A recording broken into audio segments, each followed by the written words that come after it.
Welcome to the Depth Dive. Today we're diving into a topic that quite a few of you have brought to our attention, this potential connection between weight loss medications and, well, an increased risk of thyroid cancer. Hmm. You've sent in some really interesting sources, and we're going to try and break it all down, get to the core insights for you. We'll be focusing mainly on a recent study that looked into the FDA's adverse event reporting system, that's ARS, and also digging into the specifics of one particular drug, Mounjaro or tirzepatide. Exactly. And the goal here isn't, to drown everyone in data. It's more about pulling out the really important bits from these materials so you can get a clearer picture of what they might suggest about this link. Right. We know you want to get up to speed kind of quickly but properly, and hopefully we can deliver some of those aha moments without making it too overwhelming. Absolutely. And this is definitely an area where some, let's say, intriguing patterns seem to be showing up. So let's jump straight into our first key source. This article from Endocrino Diabet Metabol. This study explores that relationship weight loss drugs and thyroid cancer by analyzing the FAERS database. Now, you can think of FAERS as like a national suggestion box for medication side effects. Yeah, that's a good way to put it. Healthcare professionals, consumers, they can voluntarily report issues they suspect might be linked to a drug. And this study looked at reports from, 2004 right up to the first quarter of 2024. And the second piece of the puzzle is the information we have on Mounjaro, tirzepatide. We've got details from Diabetes UK and also the official FDA prescribing info. Mounjaro matters because, well, it was one of the drugs specifically looked at in that first study. Okay, so with these two sets of information, the big question we're tackling is, what do these sources really tell us about a potential link between these weight loss meds, especially the GLP-1 receptor agonists like tirzepatide and thyroid cancer? Right, let's start by unpacking this FAERS database analysis. What did they actually do? So the researchers, they did what's called a disproportionality analysis. Think of it like this. They're checking if the number of thyroid cancer reports popping up for specific weight loss drugs is, unusually high compared to all the other drug reports in the system. Okay. They use a statistical tool called odds ratios. Basically, if the odds ratio is above 1, it suggests a higher than expected number of reports. Doesn't Right. prove anything, but it flags a potential association, a signal. A signal. Okay. And which specific weight loss-inducing anti-diabetic meds did they include? Sounds like quite a few. Yeah, they covered a range known to help people with diabetes lose weight. So this included some of the newer ones you hear about, semaglutide, dulaglutide, liraglutide, and importantly for us, tirzepatide, Mm-hmm. but also some others in that category, like empagliflozin, docliflozin, and canagliflozin. Right, so a mix of those newer GLP-1s and some other types. But I think they also looked at drugs that don't typically cause weight loss. Why do that? Ah, that's a really key point. See, people with diabetes already have a slightly higher baseline risk of thyroid cancer. So to try and account for that, the researchers included several weight-neutral diabetic medications, Okay. things like metformin, sitagliptin, linagliptin, different insulins like insulin glargine, even rosuvastatin, the cholesterol drug. It kind of acts as a comparison group within that diabetic population. Makes sense. And it's worth noting they didn't filter based on whether the drug was listed as the main suspect or just, possibly involved if it was mentioned who was in. But they did exclude drugs with fewer than 5 reports linked to thyroid cancer, just to keep the stats a bit more stable. Got it. And when they looked at the actual adverse events, what counted as thyroid cancer? Is it just one specific type? No, they cast a pretty wide net. They included general thyroid cancer reports, thyroid neoplasm, which is just a broader term for a tumor recurrent thyroid cancer, and then the specific types like papillary, follicular, medullary, and anaplastic thyroid cancer. Okay, comprehensive. So after crunching all those numbers from all those years, what were the main findings? What jumped out? Well, this is where it gets interesting. They found positive associations, statistically significant ones, meaning unlikely due to chance between thyroid cancer reports and several of the anti-diabetic weight loss drugs. Okay. Specifically, semaglutide had an odds ratio of about 7.6. Dulaglutide was around 3.6. Tirzepatide, Mounjaro was about 2.1. But liraglutide, that one stood out with an odds ratio of nearly 15.6. Wow, 15.6. That's quite a bit higher than the others. It is, yeah. It definitely suggests something might be going on there that warrants a closer look. They also found a positive association for linagliptin, which, remember, is one of the weight-neutral drugs. Its odds ratio was about 2.5. Huh, okay. And interestingly, metformin showed a weak inverse association, odds ratio of 0.58, which Being below 1 hints at maybe fewer reports than expected, potentially protective, perhaps. That is interesting about metformin. So a real mix there, but definitely a signal for those GLP-1s, especially liraglutide. Did they see any trend in these reports over the years, like a sudden spike? Yes, they did. That was another key finding. There's a really noticeable jump in the number of reported thyroid cancers linked to GLP-1 receptor agonists, specifically in 2023 and the first part of 2024. Ah, Before that, say from 2012 to 2022, the rate was pretty steady. These more recent reports were mostly in women, about 60%, and often in adults aged 18 to 64, around 37%, which kind of tracks with the general demographics and fares, but the increase was notable. and what about the other weight loss drugs they looked at, like Tuparamit, or the other diabetes meds like dapagliflozin? Did they show similar patterns? Nope. No significant associations found there. Not for toporamate, not for dapagliflozin, agliflozin, canagliflozin, insulin glargine, or rosuvastatin. Mm. So the signal, at least in this FAERS data, seems more concentrated among certain GLP-1 receptor agonists. Interesting contrast. Okay, one more thing on the FIOR's results. When they could tell the type of thyroid cancer being reported, did one type stand out? You mentioned papillary, medullary. Well, most reports, like 98%, didn't actually specify the exact type. Yeah, A bit frustrating, but that's the nature of these reports sometimes. sure. But in the small fraction where they did classify it, papillary thyroid cancer was the most common overall, about 9%.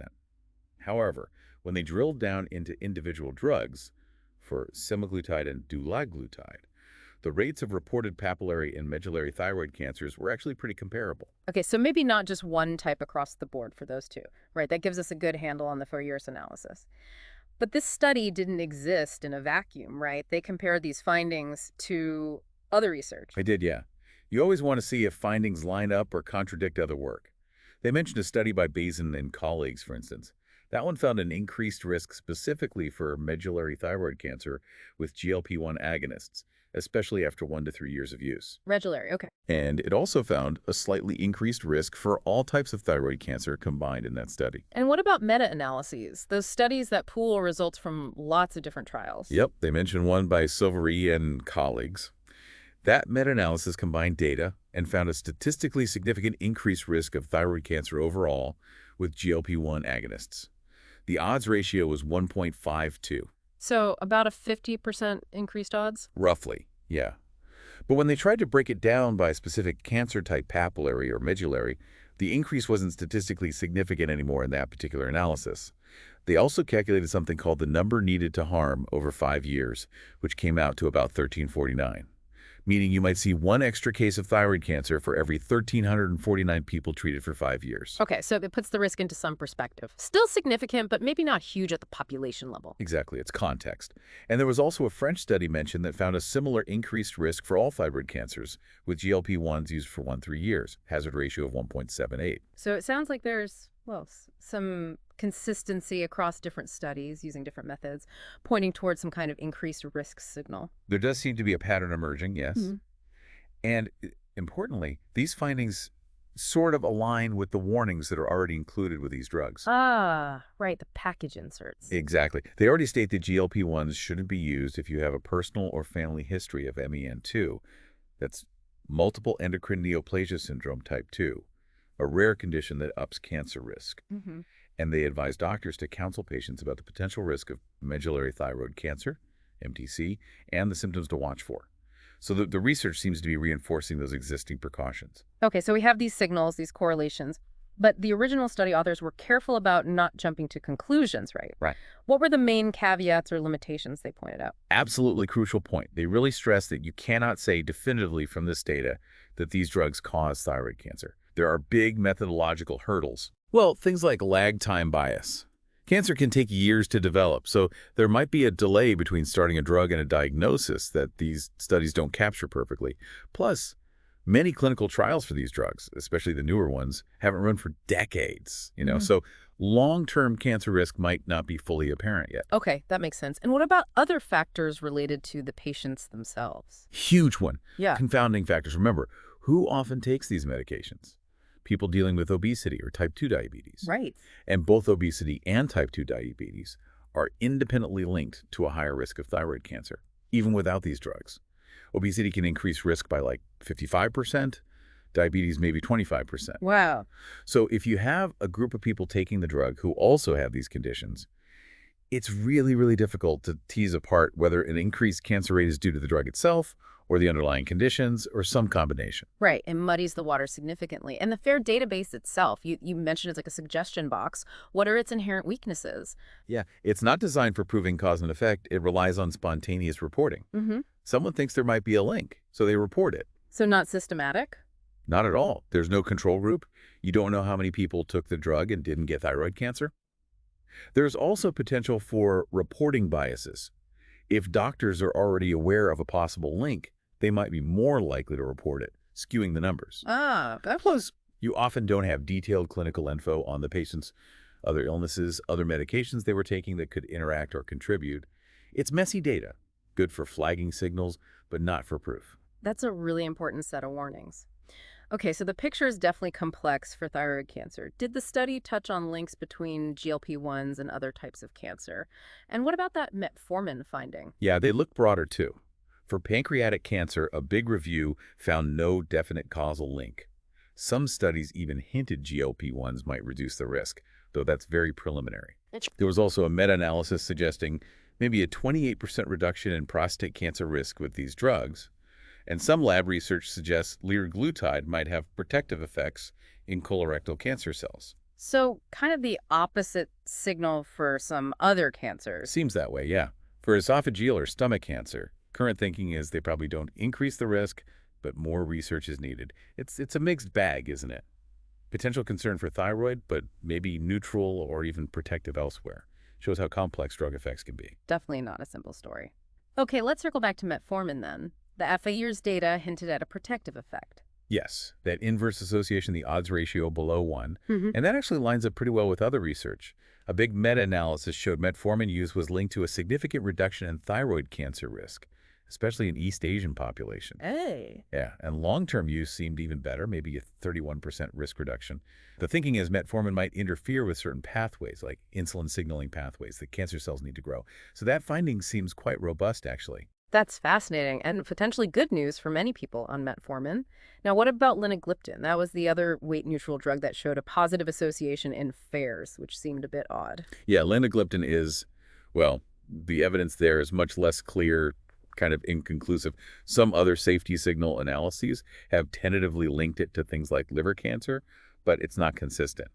A specific study comparing linagliptin to another class of diabetes drugs, SGLT2 inhibitors, found no significant increase in thyroid cancer risk. So conflicting signals for linagliptin. Pretty much. The jury is still out on whether linagliptin has any real effect on thyroid cancer risk based on what we know now. Okay, that helps clarify. So let's focus now on Mounjaro tirzepatide. It was one of the GLP-1s with that positive signal in FAERS, albeit lower than liraglutide. What else do we know about it from the FDA info and Diabetes UK? Right, so Mounjaro, or tirzepatide, is interesting because it's a dual agonist. It targets both GIP and GLP-1 receptors. Unlike some others, which are just GLP-1. Exactly. It's used to lower blood sugar in type 2 diabetes, and it's also approved specifically for weight loss in the UK, for people who meet certain BMI criteria and have other health issues. Okay, and how does it work, that dual action? It basically boosts the effect of natural gut hormones called incretins. By activating both GIP and GLP-1 pathways, it helps your pancreas release more insulin, but only when blood sugar is high, it tells your liver to make less sugar, and it slows down how quickly your stomach empties after eating. So multiple actions contributing to lower blood sugar and often weight loss. Now, given the thyroid discussion, does the official Mounjaro information have specific warnings about that? Yes, absolutely. It carries an FDA-boxed warning, the most serious type, specifically about the risk of thyroid C-cell tumors. Now, this warning is based on studies done in rats. It's really critical to understand that we don't know if Mounjaro causes these same tumors, including medullary thyroid carcinoma or MTC, in humans. The relevance of those rodent findings to people is still unclear. Right, animal studies don't always translate. So because of that warning, are there people who definitely shouldn't take Mounjaro? Yes, it's contraindicated, meaning it shouldn't be used in patients with a personal or family history of MTC, or in patients with that MEN2 syndrome we mentioned. Got it. And doctors are advised to counsel patients about this potential MTC risk and tell them what symptoms to look out for, like a neck lump, hoarseness, trouble swallowing, shortness of breath. Okay. Beyond the thyroid warning, are there other significant precautions people should know about with Mounjaro? Yes, several. Pancreatitis inflammation of the pancreas has been reported, so if that's suspected, the drug needs to be stopped right away. Mm. Hypoglycemia or low blood sugar is a risk, especially if used with other diabetes meds like insulin or sulfonylureas. Mm. Also, potential for hypersensitivity or allergic reactions, acute kidney injury, sometimes linked to severe nausea, vomiting, diarrhea leading to dehydration, and it's generally not recommended for people with severe existing stomach or intestinal problems. Plus, a possible worsening of diabetic eye disease, retinopathy, in those who already have it. That's quite a list. What about common, maybe less severe side effects? The most frequent ones are definitely gastrointestinal. Nausea is very common. Also diarrhea, decreased appetite, vomiting, constipation, indigestion, abdominal pain. Sounds like the stomach takes a hit. It often does, especially initially. These side effects are usually worse during the dose increase phase and tend to lessen over time as the body adapts. But they can be significant for some people. And how is it actually taken? Is it a pill? No, it's an injection. Subcutaneous, just under the skin. It's given once a week. You typically start at a low dose, 2.5 milligrams, and the doctor might gradually increase it up to a maximum of 15 milligrams, depending on tolerance and blood sugar control. And it comes in a pen. Yes, pre-filled single-dose pens for each strength. You inject it into the abdomen, the thigh, or the back of the upper arm, though someone else usually needs to do the upper arm injection. And importantly, you need to rotate the injection site each week. Don't keep hitting the exact same spot. Okay. Can you walk us through using the pen? What are the key steps? Sure. It's designed to be pretty straightforward, but you need to follow the steps carefully. First, always check the pen label, right drug, right dose, not expired. Yeah. Wash your hands. Choose your spot, belly, thigh, or back of upper arm. Okay. Then, pull the gray base cap straight off.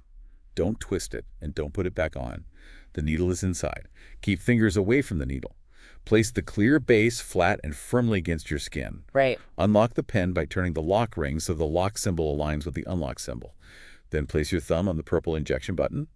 Press it down firmly and hold it for up to 10 seconds. 10 seconds. Yep, hold it down. You should listen for 2 clicks. The first click means that the injection started. The second click means it's finished. Keep holding until that second click. Afterwards, you should be able to see the gray plunger part inside the pen window, confirming the dose was delivered. And then? Then you lift the pen away and immediately put the used pen in a sharps disposal container. Don't recap it or throw it in regular trash. Got it. Very clear instructions. Now, you mentioned it slows stomach emptying. Does that cause issues with other medications? It potentially can, yeah. By slowing things down, it might change how quickly other oral medications are absorbed. This could be an issue for drugs that need to be absorbed fast or have a very specific concentration window to work properly. Like birth control pills. Exactly. That's a key one. For women taking oral contraceptives, the recommendation is to switch to a non-oral method, like a patch, ring, IUD, or injection, or add a barrier method like condoms, for 4 weeks after starting Mounjaro, and for 4 weeks after each time the dose is increased. This is just to make sure the birth control stays effective. Non-oral hormonal methods shouldn't be affected. That's really important advice. What about using Mounjaro during pregnancy or breastfeeding? There isn't much data on its use in pregnant humans, so the risk isn't fully known. Animal studies did show some potential issues, like reduced fetal growth and some abnormalities, at exposures similar to human doses. So caution is needed. Definitely. It should only be used in pregnancy if the potential benefit clearly justifies the potential risk to the fetus. And we don't know if tirzepatide gets into breast milk, so women who are breastfeeding need to discuss the risks and benefits and feeding options with their doctor. Okay. And any dose adjustments needed for people with kidney or liver problems? No specific dose adjustments are recommended based on kidney or liver function impairment. However, if someone with kidney problems has severe GI side effects like vomiting or diarrhea while on Mounjaro, their kidney function should be monitored because of the dehydration risk, potentially making kidney issues worse. Right. And just quickly, can you recap the molecule itself? How does tirzepatide work at that level? Sure, it's a synthetic version of a peptide made of 39 amino acids. It's been modified, and importantly, it has a fatty acid chain attached. This fatty bit allows it to bind to albumin, a protein in your blood, which is what makes it last long enough for once-weekly dosing. Ah, the long half-life mechanism. Exactly. And as we said, it activates both GIP and GLP-1 receptors. This dual action enhances insulin secretion when glucose is high, lowers glucagon, which raises blood sugar, increases overall insulin sensitivity, and delays that gastric emptying. Okay, fantastic. This has been incredibly thorough, so let's try to pull it all together. For someone listening, what's the absolute key takeaway from this deep dive into the FAERS analysis and the Mounjaro info? I think the most crucial thing is this. The FAERS data analysis does suggest a possible statistical link, an association, between some GLP-1 agonists, including Mounjaro, and increased reports of thyroid cancer. However, and this is a big however, this kind of analysis, based on spontaneous reports, cannot prove cause and effect. Right. It's a signal, not proof. And it's so important to remember those confounding factors we talked about, the fact that obesity and diabetes themselves raise thyroid cancer risk independent of these drugs, plus all the limitations of the FAIR system itself. Exactly. These systems are valuable for generating hypotheses, for flagging things that need more investigation. But they aren't definitive answers. So what's needed next? We really need more rigorous research. Well-designed studies that can better control for those confounding factors, follow large groups of people for longer periods. That's what's needed to truly clarify the safety profile and determine if there's a genuine causal link here. And in the meantime, if someone listening is taking one of these medications or thinking about it, what's the practical advice? The absolute best advice is always talk to your own doctor or healthcare provider. Discuss any concerns you have. Treatment decisions have to be personalized. They need to weigh your individual risks, your medical history, the potential benefits you might get from the medication against any potential risks, known or uncertain. That personalized conversation is key. Okay, as we wrap up this deep dive, maybe a final thought for everyone mulling this over. Given how complex this is, with the clear benefits these drugs can offer for weight loss and diabetes management, but also these potential still unconfirmed risks, how do we as individuals and healthcare systems navigate that balance? That's the million-dollar question, isn't it? It really is. Something to keep thinking about. We encourage you to stay informed as the research evolves and definitely keep having those crucial conversations with your healthcare team. Thanks so much for joining.